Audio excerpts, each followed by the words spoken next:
When I first came to Wigan more than 30 years ago, life was simpler and our patients were much simpler. Most of them only had one condition to be treated at once. What's happened in the intervening years is that as medical and surgical treatments have improved, our patients are living longer, but also the conditions they have changed. They tend to have long-term conditions, and these are the conditions that we can treat but can't cure. As a result, we bolted on lots of new services. The whole system became increasingly confused and confusing, with duplication, but also gaps in the system where patients could fall through. Looking to the future, experts tell us that whilst we may not see more patients with long-term conditions, the patients with long-term conditions will have more of them. What we're currently doing for our patients is wrong and it's unsustainable. This was realised long before the current financial crisis came upon us, but the situation is even more pressing now.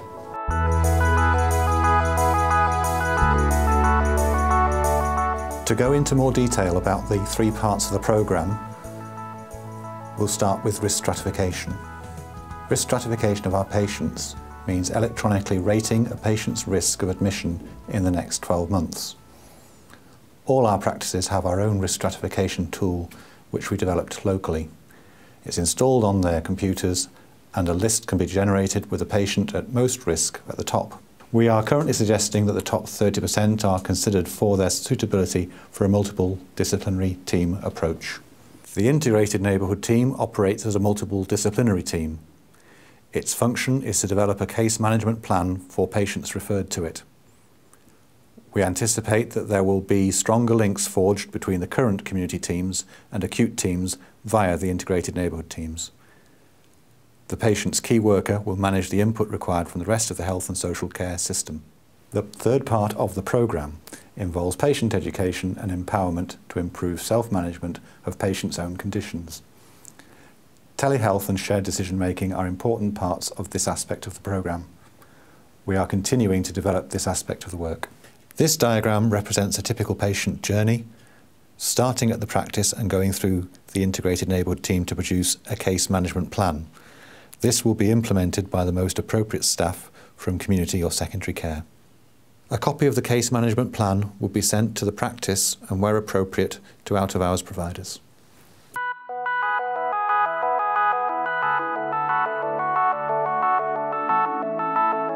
I have to say that the overall treatment that I have, I've been superb wherever I've been.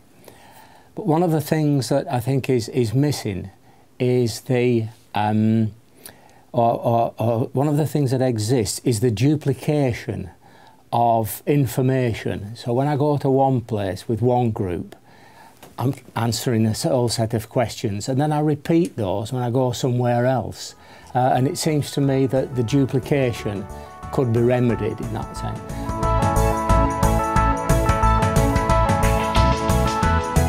Yeah, I think that that's very important, and then that there is one care plan to which all the different people have access, and it can be promoted by everybody. So it is joined up in terms of both the thinking and the provision as well, and the way in which it's implemented.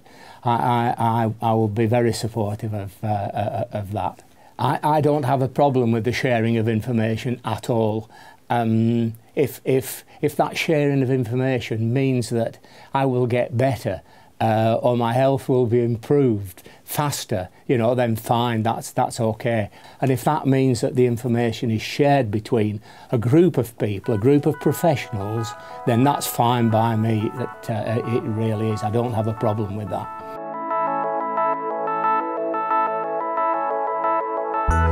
An integrated neighbourhood team is going to be made up of a multidisciplinary team of healthcare professionals from health and social care, and it's going to be attached to 16 GP clusters.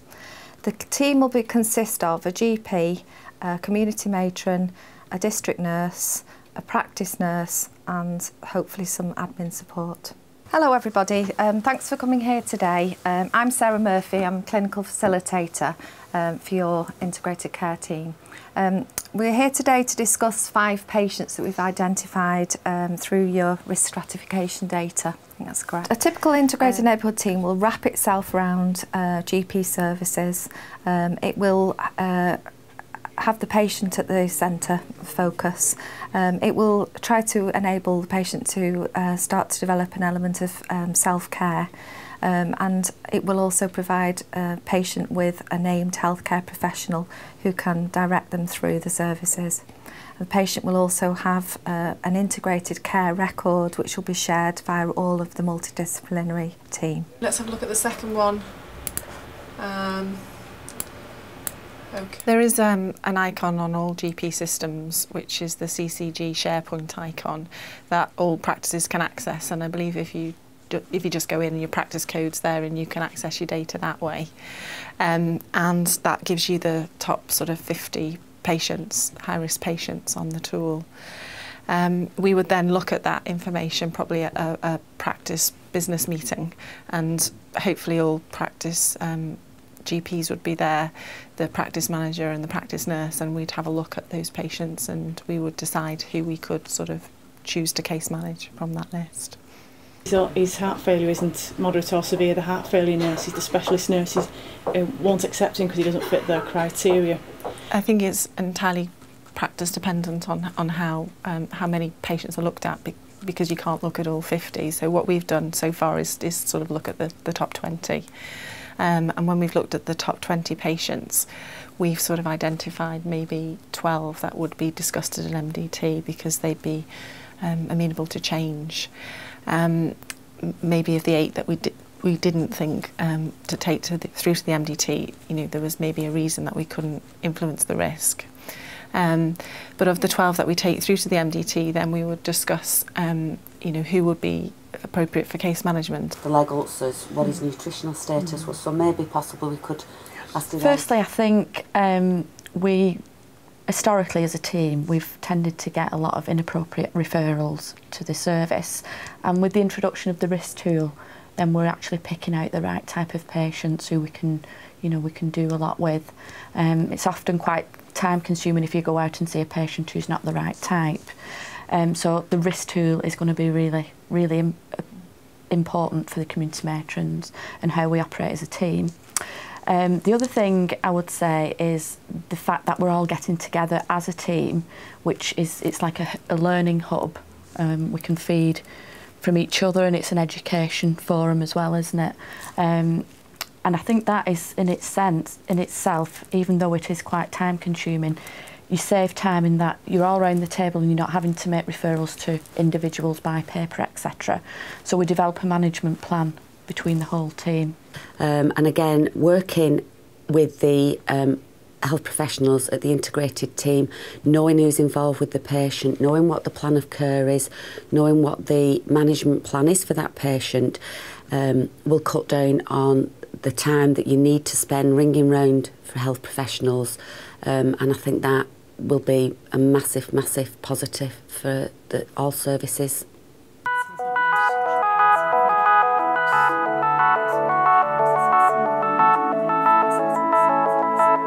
We really welcome in social care the opportunity to work in this way, because we believe it's very important to get in as early as possible. This process echoes many of the customer journey changes that we've made under the personalisation agenda in terms of trying to optimise people's independence rather than going straight for a support package. So we try to get in there early and screen whether the patient actually has ability to improve using a reablement approach or using assistive technology or equipment and adaptations. If we don't feel that they've got this opportunity to improve, we would then obviously carry out a social work assessment where we can identify their outcomes in discussion with themselves. Her father, probably more than she can continue in the long term, so I think she needs a little bit of time away from that. I also revised the Dementia Pathway locally in March of last year, which affected the whole of the 5 boroughs footprint, but it was actually piloted for 6 months very successfully in Wigan. So it feels like a very natural progression from that. As you know, there are at the moment 3,500 people with dementia in Ashton, Wigan and Lee, and that's likely to rise to about over 4,000 by the end of this particular decade, so a significant number of people.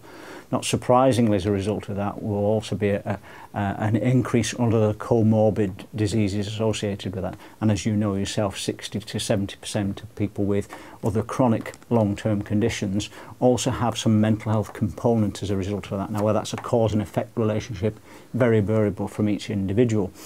I believe the integrated care team provision, service provision at community level, will in fact have a positive impact on secondary care, particularly through redistribution of consultant services, not only to be available in acute hospital settings, but to become more available, if you will, to support the integrated care teams in providing complex care to the patient cohort when they need it. One of the key benefits I see to the patient is the likelihood of inappropriate admission avoidance. In other words, patient may not necessarily need to come and stay in the hospital for longer periods, the outcome of which is not necessarily positive for particularly the frail elderly cohort with complex multiple chronic diseases, for example. If we want to have a health service to look after us in the future, let alone our children, we need to do something different. Something extra is not an option. We have a long-term conditions programme which was developed in this country for our people. It will have far-reaching effects. The combination of risk stratification, integrated care and patient education and empowerment has been shown to improve health and well-being at reduced cost.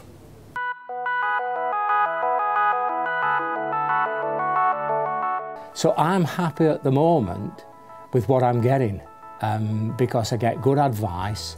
I have somebody who I can make contact with if I have problems, and they're on call, they're on tap to help, to help alleviate me. And that gives me a security, it gives me a mental security which enables me to actually begin to live my life better than I was 6 weeks, 8 weeks, 10 weeks ago. And that's lovely, it really is.